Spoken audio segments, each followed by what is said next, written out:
and gentlemen. It's a great pleasure to welcome everyone for this one-day event organized by the University of Public Service, Ludovica, and Danube Institute on the post-liberal turn and the future of British conservatism. My name is Ferenc Hörcher. I'm a research professor at the university and also the director of the Research Institute on Politics and Government. And it's a great opportunity for us to work with such a selected group of experts on the topic, for which I'm really grateful, but I will explain all that in due order. But my first duty is to ask the rector of the university, Professor Gergely Deli, to make his introductory remarks.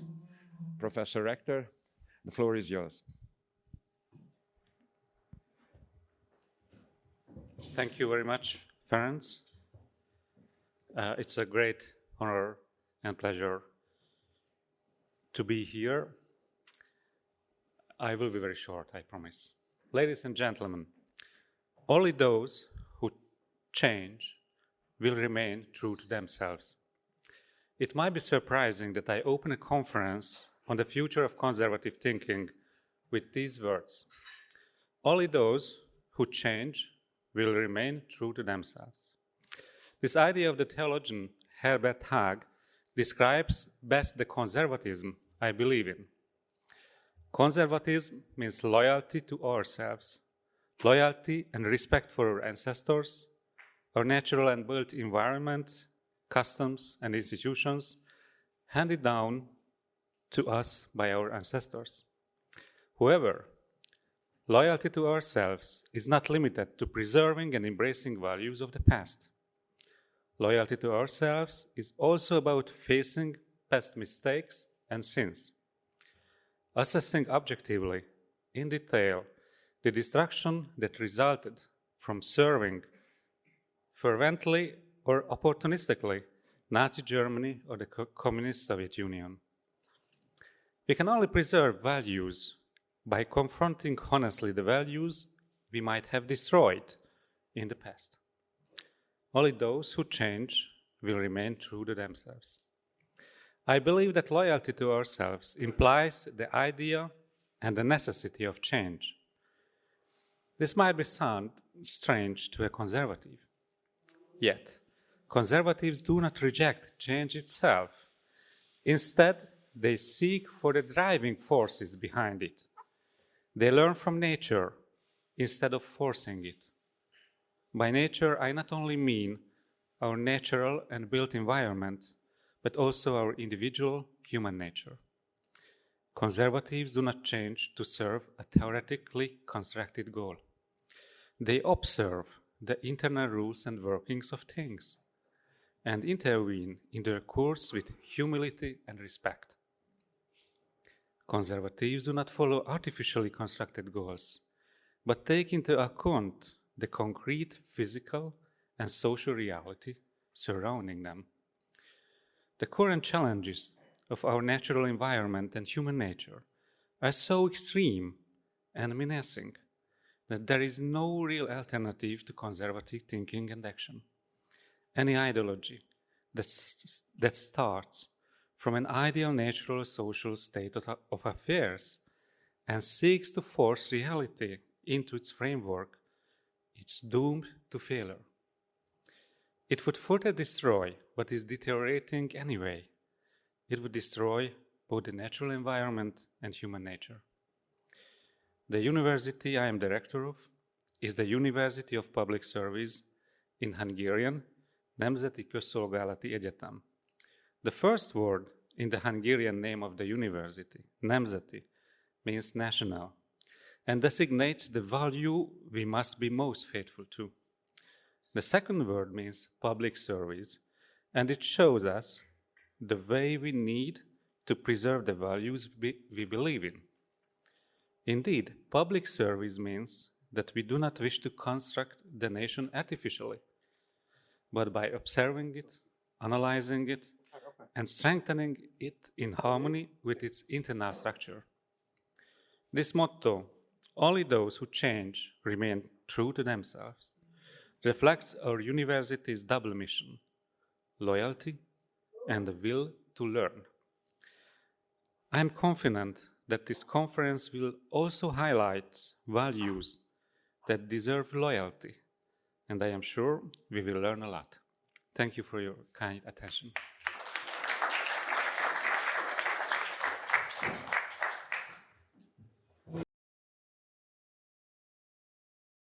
Thank you, Professor Deli, Rector of the university. It's a great honor for us that you are here for this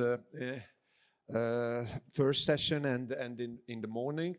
So let me give the floor to the next introduction, which will be presented by Philippe Blonde, who is chairman of Res Publica and also a visiting professor of the University of Public Service Ludovica.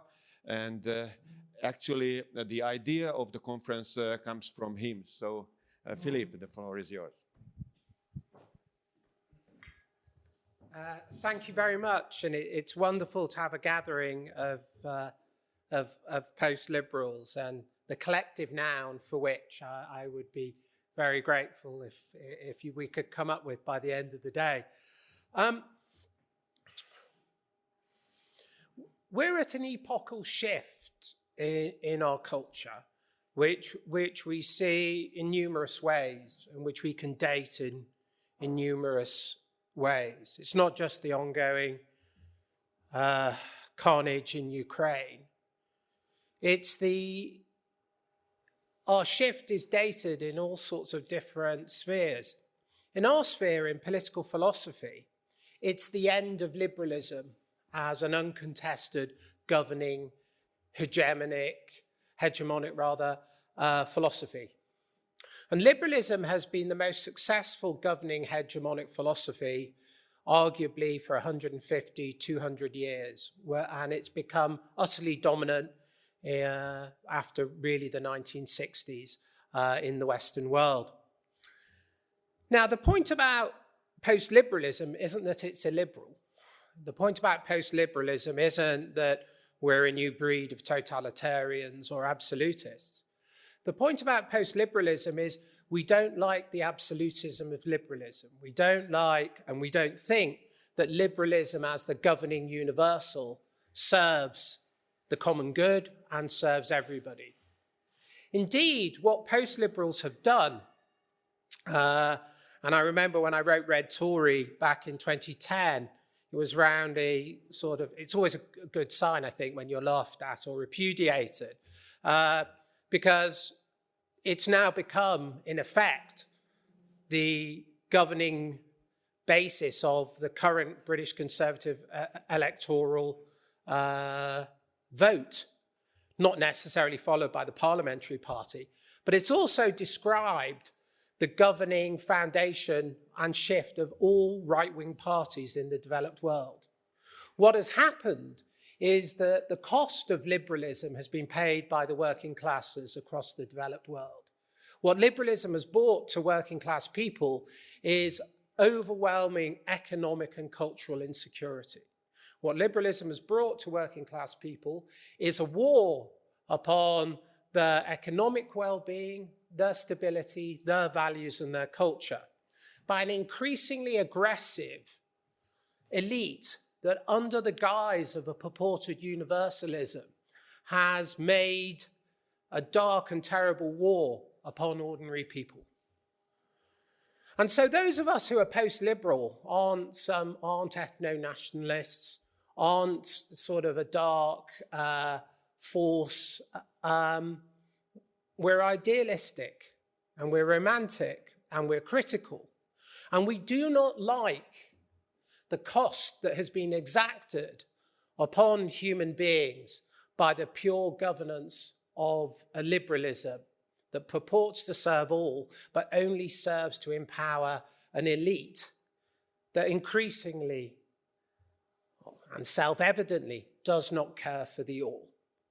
So what I would want to contend is that post-liberalism, in many ways, tries to defend or recapitulate what the hopes of liberalism was, which is the distribution of liberty, which liberalism in practice has denied. So I think the first thing to say for this conference is what we are against, which is the penal price paid for the ideology that has been endorsed by self-empowering Western elites. What I hope for us to do is to once again make that case that I think is evident in America, evident in France with the Gilets jaunes, evident in Britain with Brexit, evident in America with when and why they voted for Trump, is not just to stay at the level of critique, though that's important, but try to craft what a substantive post-liberal policy offer would be. And here we have so much to learn from the Poles and especially the Hungarians. What I think is remarkable about Hungarians isn't the family policy, which we all know and celebrate. What is remarkable about Hungary is the way it has had almost one of the largest levels of growth in the European Union for the post-communist countries and the lowest rate of inequality. They have been the most successful in distributing the rewards of growth to the whole population, which it's rarely remarked upon, but is a decisive element, I think, that upholds the principles of Catholic and indeed in the case of Hungary, of Calvinist teaching. The same thing goes in Poland. What people don't talk about is the way in which welfare or state expenditure is used to secure the lives of ordinary people and emancipate them. What I think is particularly interesting in Hungary is the way in which welfarism as a cul-de-sac was avoided, but welfare itself was extended so that all were given jobs, but made dependent upon making some sort of contribution. So we have much to learn, us Western post-liberals, about policy content that we see in both Poland and Hungary has advanced to a level that we should, in some genuine sense, try to mimic and copy. Where I think the development of post-liberalism should be in the future is around this debate about nationalism, around this debate about particularity and universality, which is my particular interest. Where post-liberalism fails, or has failed hitherto, is in crafting a post-liberalism for all. I have argued, and I published a long piece in the University of Public Service journal, Pro Bono, which I would urge you not just to read for mine, but for the many good contributions made by colleagues. The key task I would like us to confront here is, if we really want to take on liberalism, we have to take on its most appealing appeal, if I can put it like that, which is its universalism, its offer to the world, its claim that what it offers is for the benefit of all. Post-liberalism, I feel, and fear, risks just being a nationalism, risks just being a good for my people, my ethnic group, my language group, my canton, my locality.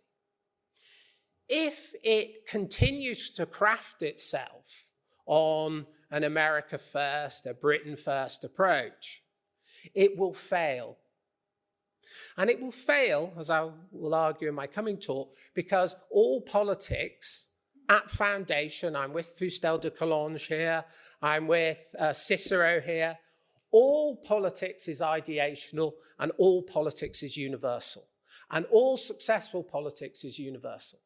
And if post-liberalism doesn't approach a form of universalism that can contend with liberal universalism, make a space for difference, place, particularity, and affiliation, it will fail in its contest.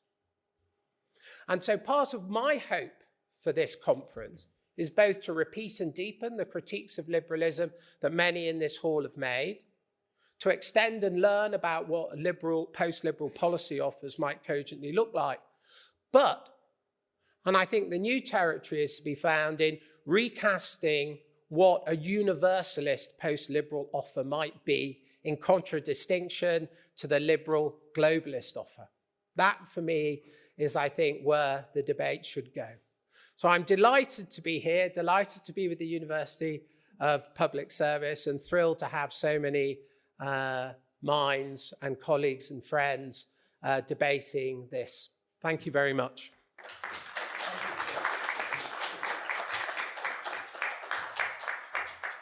And now it's my responsibility as the co-organizer of this event to say a few words about my perspective, what was the motivating force for this event on our side.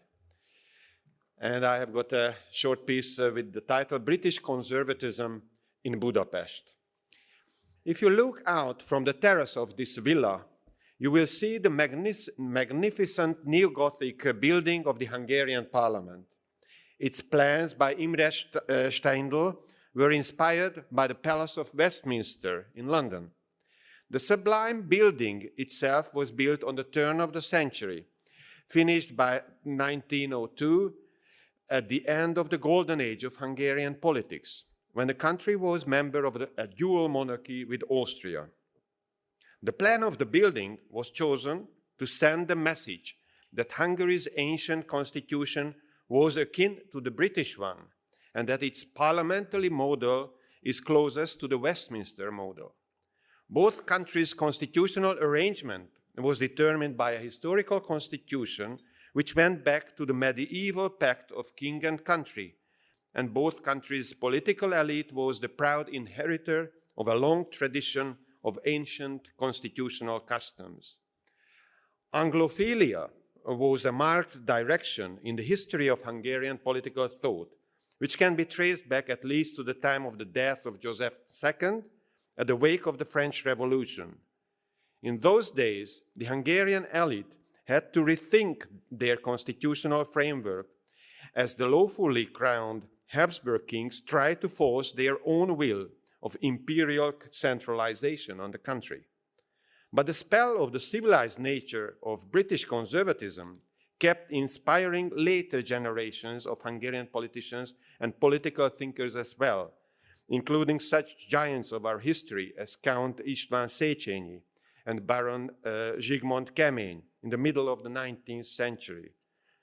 Count István Bethlen, the Bethlen, prime minister of the country after the lost World War I, the shameful Trianon Treaty, to counterbalance the chaotic days of a communist revolution in the country, redirected Hungary towards a Western direction with the help of his Anglophile ideas, uniting the forces of the new great industrialists of Budapest and the old county gentry.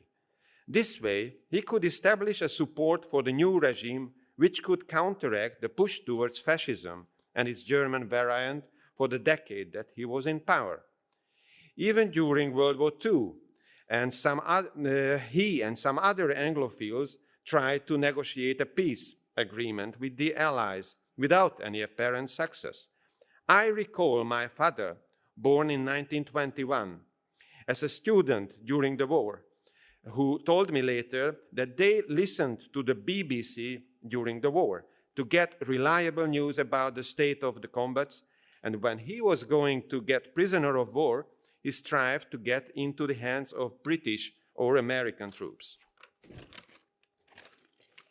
There are good reasons, I would say, for me to take part in the organization of this conference with our two British colleagues, Philip Blond, who has been a visiting professor of our university, the University of Public Service Ludovica, and Mr. Daniel Pitt, who is a junior research fellow at our institute, the Research Institute of Politics and Government.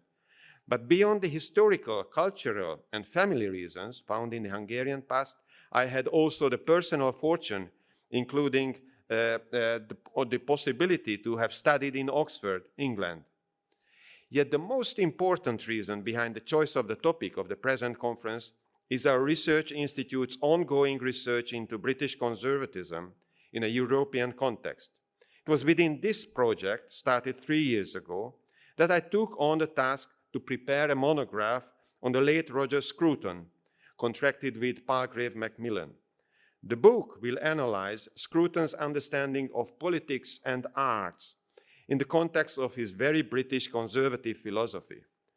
Both his interest in beauty and in what is called practical political wisdom could look back on a long history in the conservative intellectual heritage from Edmund Burke through Benjamin Disraeli up to his favorite T.S. Eliot, favorite reference point for us too. And Professor, the late Sir Roger Scruton was a great friend of Hungary and came often to visit us and encourage us to go along the lines that I try to explain here. Our research program on British conservatism started in a time of the utmost urgency in the midst of Brexit, and this conference takes place when yet another European war broke out close to us, with the military invasion of the Ukraine by Russia. At this very moment, we have here in the country hundreds of thousands of refugees, having arrived from both the nearby regions of Ukraine, where a native Hungarian minority has to suffer the consequences of the war, and from territories further away in war-beaten Ukraine, who had first-hand experience of attacks by liberating Russian troops. One of the missions of our institute is to keep an eye on what is happening in the world of politics and try to make sense of it with the help of political science, political theory, and political philosophy. Our research in British conservatism is an exercise in political philosophy with an eye on the past, but also with a keen interest in the present. And I hope that this conference can elaborate those efforts further. As its title expresses, this conference has to do with post-liberalism, a term which I am not sure of its actual content, but I will be keen to learn from the experts on the field what is at stake here. But I do not know the answer, so I will carefully listen, but perhaps the debates here might gain something from taking place this time in a post-communist country, near to another one which is in war with Russia. Being organized in the time of a war in a country with hundreds of thousands of traumatized war refugees, the stakes are also raised higher, I would say, for this event. Therefore, it is a great opportunity to have this event here at the Danube Institute, organized by a number of good colleagues here and at my own university. So let me finally say thanks for all those who helped this to happen, including the rector, Professor Gergely Deli, and the director of the Research Centre, Dr. Bernard Török, the management of Danube Institute, among them President John O'Sullivan, Executive Director István Kis, and the Deputy Director of Program Melissa O'Sullivan, as well as personal assistant to the President Anna Shai and events assistant Rebecca Illés. My most important support and help was the head of the administrative unit at our institute, the Research Institute of Politics and Government, Andrea Robotka. Thanks for all of you for the great job you did to make all this possible. Thank you, ladies and gentlemen, and let me give now the floor to our host, John O'Sullivan, the president of Danube Institute.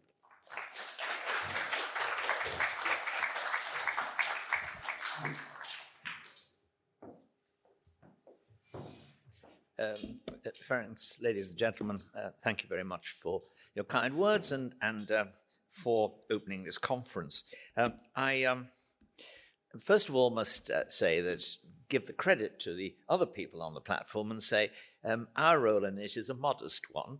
We're a junior partner with the university, and I'm delighted to welcome Professor Deli, and we are very pleased to be here.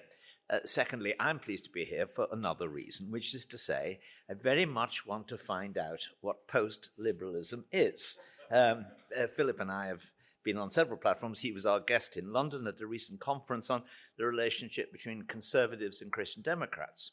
And we hope there'll be further on that. But I went to a conference of this kind for the very first time after the end of the Cold War. It took place in Prague, and the organizer was Roger Scruton, who is, of course, much admired among practically everybody here. And the topic was after liberalism, which I suppose qualifies.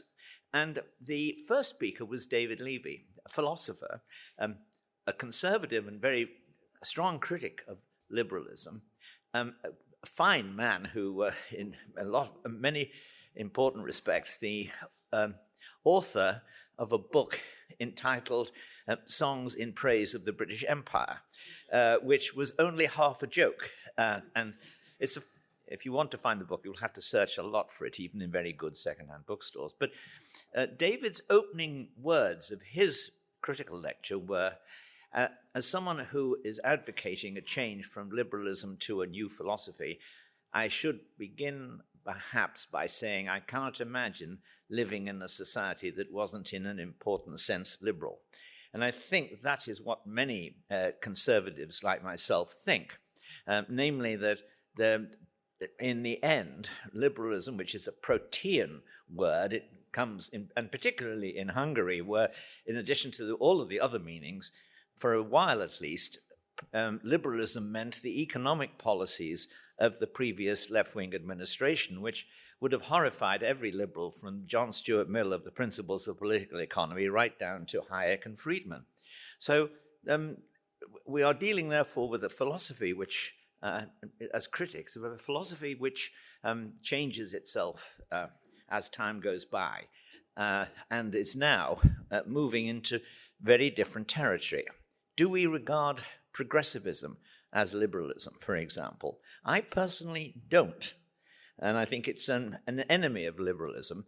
But one can see an argument for saying it is kind of the next extension of the liberal desire for change at almost any cost, and even more so, its unwillingness to resist attacks from the left, but instead always feeling it must sympathize with them. So that's the first point. I'm looking forward to seeing, as somebody who is sympathetic to a conservative who has some sympathy with liberalism. I once met Michael van Zandtovsky, the aide to President Havel, who plays an important part in Czech public life, at an airport. And after a long dispute between us, he agreed that we were differed on an important point. He was a conservative liberal, and I was a liberal conservative. But it's a real point, which is the noun and which is the adjective. Just to look at a couple of points, and I see that I'm exceeding my time, I will just say that the things which occur to me as such topics which I will be listening at great interest in the next few hours. First of all, the achievements of liberalism. We recognize that liberalism has great historic achievements, and the role of conservatives has sometimes been to conserve those achievements. So where do we stand on such obvious topics as free speech? Because that is now a contested issue.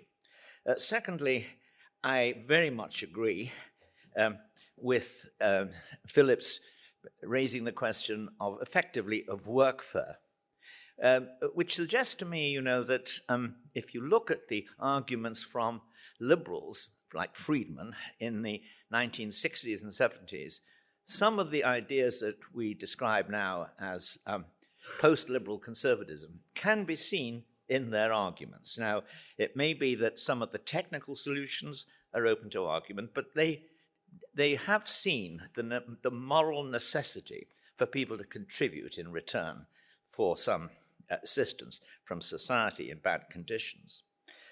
Thirdly, it's never a good idea to make your notes on a phone,